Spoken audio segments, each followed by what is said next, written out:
Hello everyone, science school blog में आप सभी का स्वागत है। और आज हम लोग पढ़ने वाले हैं इलेक्ट्रिक फील्ड लाइंस। क्या पढ़ने वाले हैं? Electric field lines. देखिए, पार्ट 1 हम लोग इसका पढ़ चुके हैं। आज हमारा पार्ट 2 है। आज हम लोग देखेंगे कि जो हमारा इलेक्ट्रिक फील्ड स्ट्रेंथ है कैसे डिपेंड करता है नंबर ऑफ फील्ड लाइंस पे और डिस्टेंस पे। तो चलिए स्टार्ट करते हैं। सबसे पहले हम लोग क्या करेंगे, एक कोन लेंगे। और कोन हमारा क्या होता है? 3 डायमेंशन होता है। कोन हमने एक स्फीयर के अंदर से काट कर लाया है। ठीक है, तो चलिए स्टार्ट करते हैं। सबसे पहले हम लोग क्या ले रहे हैं? एक कोन ले रहे हैं। ठीक है, तो चलिए सबसे पहले हम लोग कोन बनाते हैं।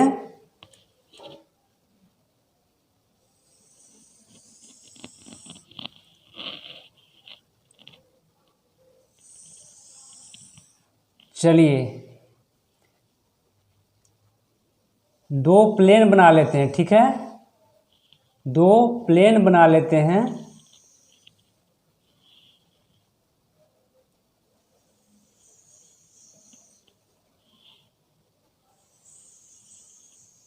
ठीक है, और देखिए जो हमारा ए वाला कोन है इसके यहाँ पे बिल्कुल पॉइंट पे क्या रखते हैं? एक पॉइंट चार्ज रखते हैं। इस कोने पर एक पॉइंट चार्ज रखते हैं। ठीक है, और इसको नाम देते हैं ओ। ठीक है, यहाँ से यहाँ तक की डिस्टेंस, यहाँ से यहाँ तक की डिस्टेंस हम क्या दे रहे हैं?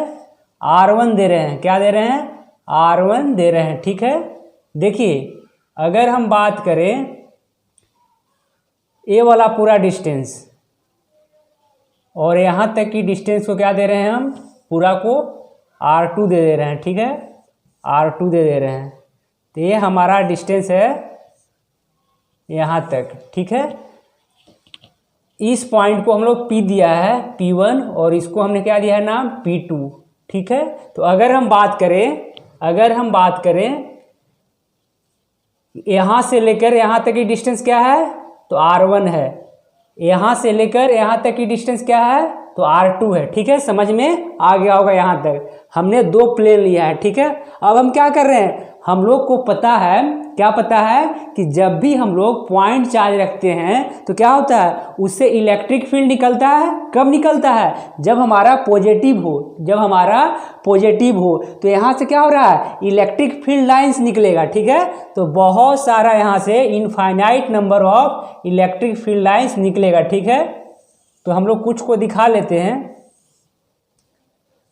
तो यहाँ से बहुत सारा इलेक्ट्रिक फील्ड लाइंस निकल रहा है। ठीक है, बहुत सारा इनफाइनाइट नंबर, लेकिन हम लोग सबको तो दिखा नहीं सकते। ठीक है, तो यहाँ से बहुत सारा इनफाइनाइट नंबर ऑफ लाइंस निकल रहा है। ठीक है, इसको हम लोग इलेक्ट्रिक फील्ड लाइंस को दिखा लेते हैं थोड़ा सा।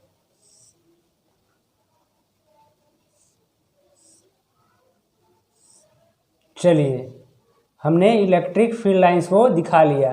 ठीक है, अब हम क्या कर रहे हैं? चलिए इसको नाम देते हैं O A, इसको B नाम दे देते हैं। ठीक है, देखिए जो हमारा ए वाला है प्लेन P1 है। ए वाला क्या है? प्लेन P1 है। ठीक है, और ए वाला क्या है? प्लेन P2 है। यहाँ पे क्या है? एक पॉइंट चार्ज है जो कि पॉजिटिव नेचर का है। और जो हमारा O से A तक का डिस्टेंस है, O से A तक का डिस्टेंस है, इसको हम क्या बोल रहे हैं? R1। और जो हमारा O से B तक का डिस्टेंस है, O से B तक का डिस्टेंस है, उसको क्या बोल रहे हैं? तो R2 बोल रहे हैं। ठीक है, अब हम लोग क्या करेंगे? देखिए जब भी हम लोग 3D के अंदर क्या करते हैं? एंगल निकालते हैं, तो उसको क्या बोलते हैं? जब भी हम लोग 3 डायमेंशन के अंदर एंगल निकालते हैं तो उसको क्या बोलते हैं? Solid angle. तो देखिए इस प्लेन के लिए भी और इस प्लेन के लिए भी, ठीक है, दोनों के लिए तो एंगल सेम है, दोनों के लिए एंगल यहाँ पे सेम है। तो मान लेते हैं कि क्या है यहाँ पे एंगल हमारा, तो जो हमारा यहाँ पे एंगल है क्या है? तो एंगल को हम लोग ले लेते हैं यहाँ पे डेल्टा ओमेगा, इसको क्या बोलते हैं, ओमेगा पढ़ते हैं। और डेल्टा ओमेगा क्या है, यहाँ पे हमारा डेल्टा जो ओमेगा है वो क्या है, सॉलिड एंगल है, सॉलिड एंगल है। तो देखिए प्लेन P1 के लिए और प्लेन P2 के लिए, दोनों के लिए एंगल क्या है, सेम है, दोनों के लिए एंगल सेम है। तो सबसे पहले हम लोग लिख लेते हैं, क्या लिखेंगे यहाँ पे हम लोग कि जो हमारा क्या सॉलिड एंगल है डेल्टा ओमेगा, यानी कि solid angle this is same for plane P1 and plane P2। देखिए आपको बहुत मजा आने वाला है, ठीक है। तो हमने क्या कर लिया कि जो हमारा सॉलिड एंगल क्या है, सेम है प्लेन P1 के लिए और P2 के लिए, ठीक है। देखिए अब हम लोग एक क्या करेंगे, एक एलिमेंटल एरिया लेंगे। क्या ले रहे हैं, एक एलिमेंटल एरिया ले रहे हैं, जो कि दोनों का एरिया बराबर है लेकिन अलग अलग प्लेन पे ले रहे हैं। एक हम लोग P1 पे लेंगे और एक हम लोग P2 पे लेंगे, ठीक है। तो हमने मान लिया कि हमने एक छोटा सा एरिया लिया है, ए वाला एरिया लिया है, ठीक है। अब देखिए अब सेम एरिया हम लोग यहाँ पे ले रहे हैं प्लेन P2 पे, तो इसका हम नाम देते हैं R और इसका S। तो लेट हम क्या करेंगे, लेट यहाँ पे लिखते हैं, late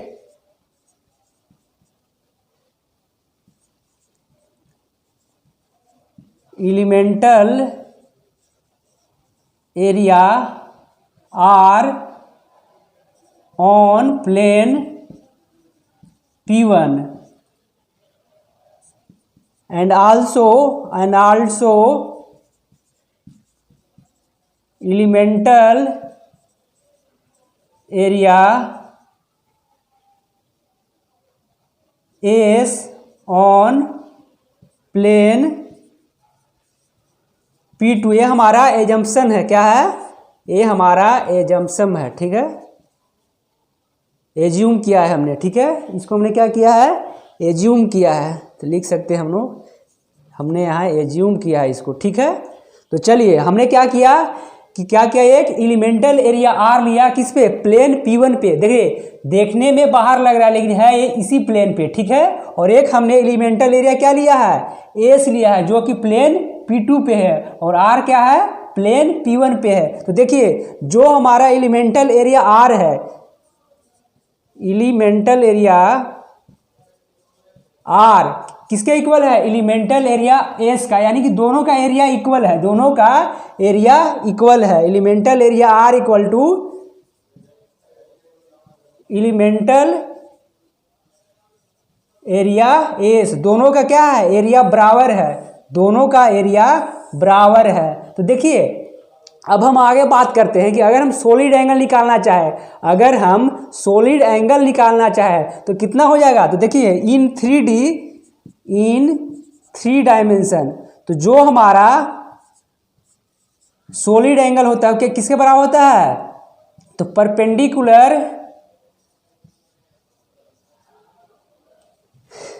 perpendicular area divide distance का स्क्वायर, यानी कि delta S by R square.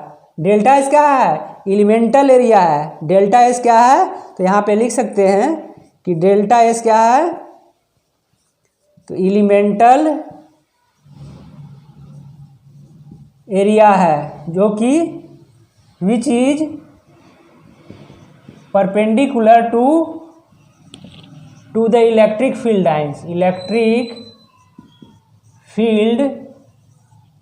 Lines, ठीक है।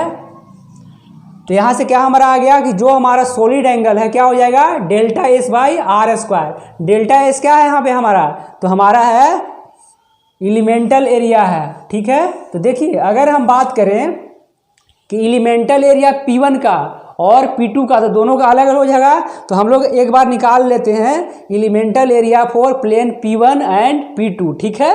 तो चलिए इतना लिख लीजिए आप लोग, और इसको हम लोग हटाते हैं अब, ठीक है। तो चलिए अब हम लोग हटाते हैं इसको, चलिए हटा लेते हैं।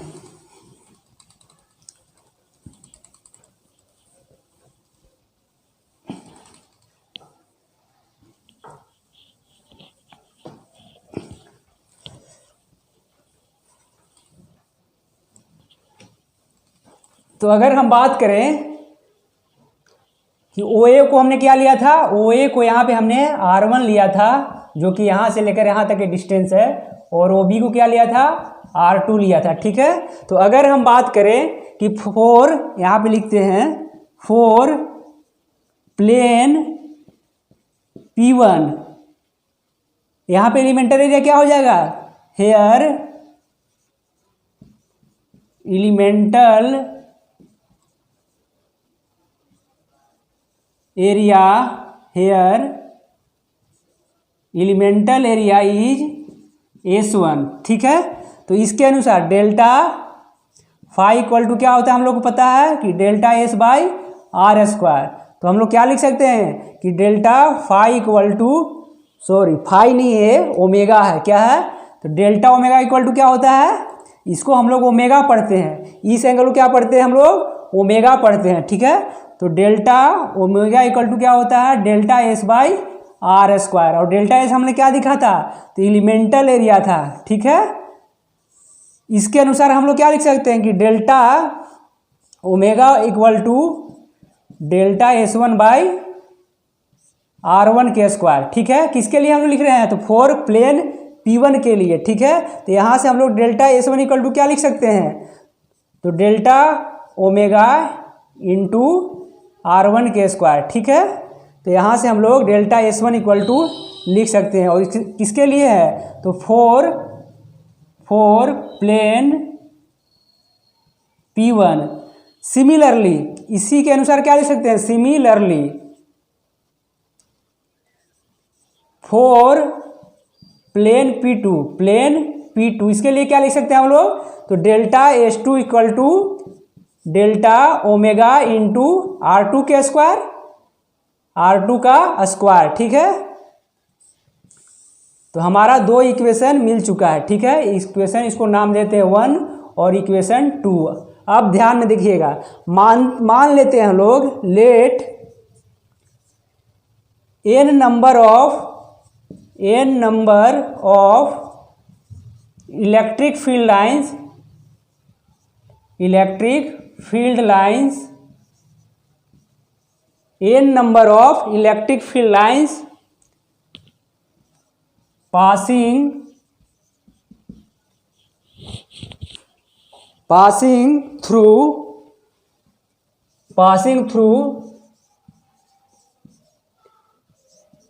elemental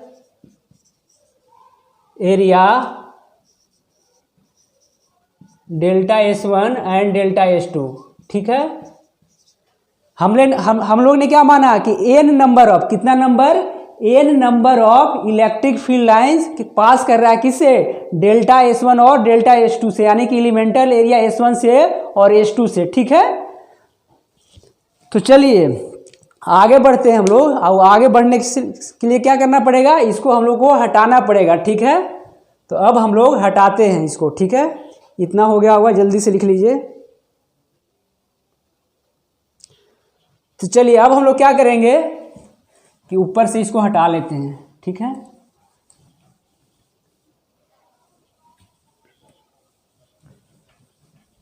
ऊपर से हटाते हैं इसको।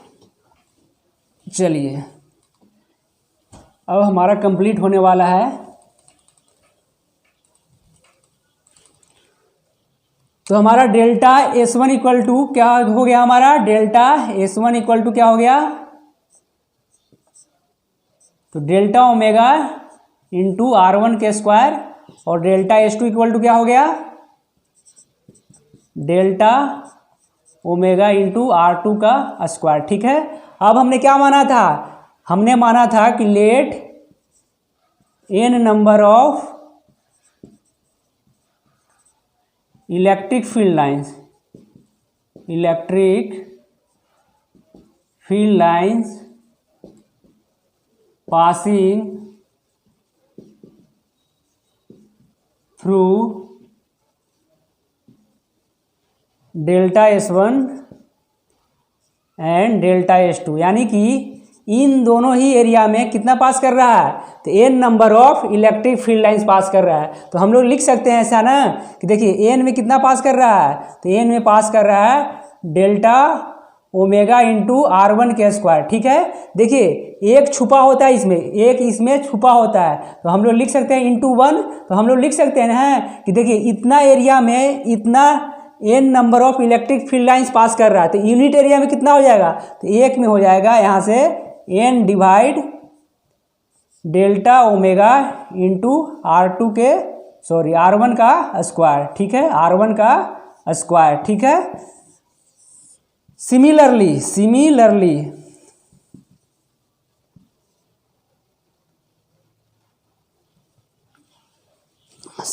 क्या लिख सकते हैं हम लोग, सिमिलरली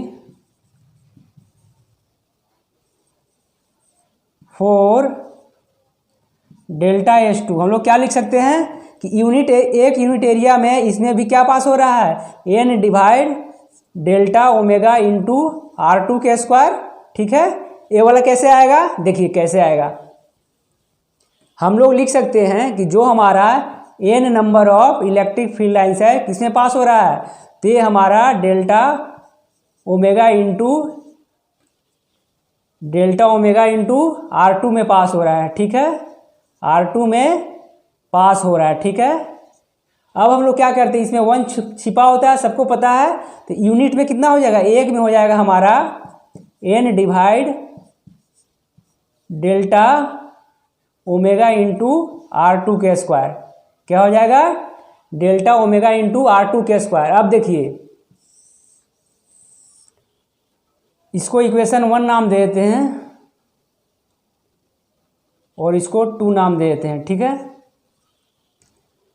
चलिए इसको यहाँ से हटा देते हैं।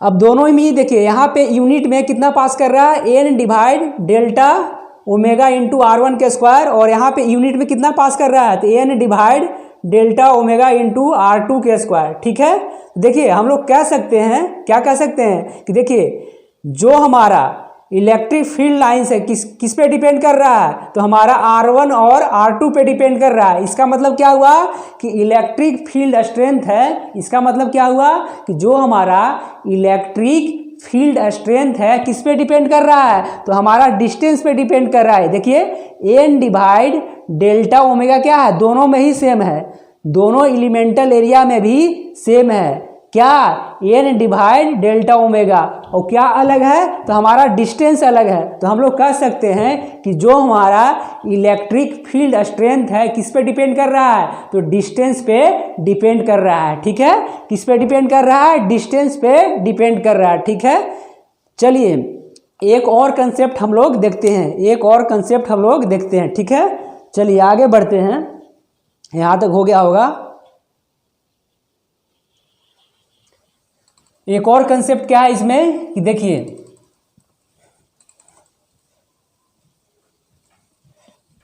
क्या है एक और कंसेप्ट,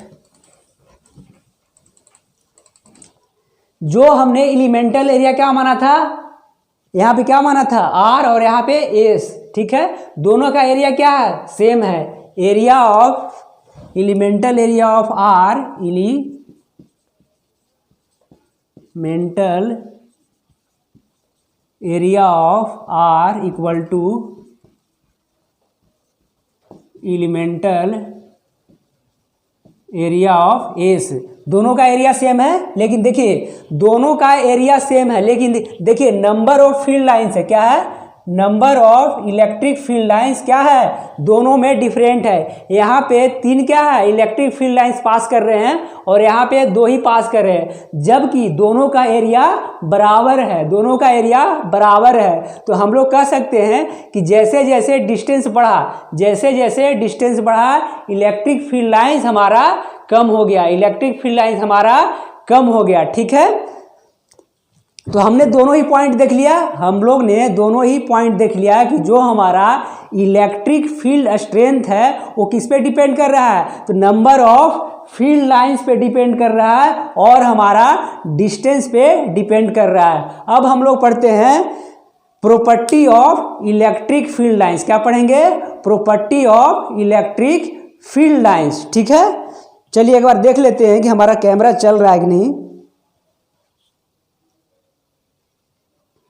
चलिए अब हम लोग आगे बढ़ते हैं। ठीक है, और हम लोग प्रॉपर्टी पढ़ते हैं, इसको हटाते हैं और हम लोग प्रॉपर्टी पढ़ते हैं। ठीक है, 4 प्रॉपर्टी है और चारों को हम लोग पढ़ लेते हैं आसानी से बिल्कुल।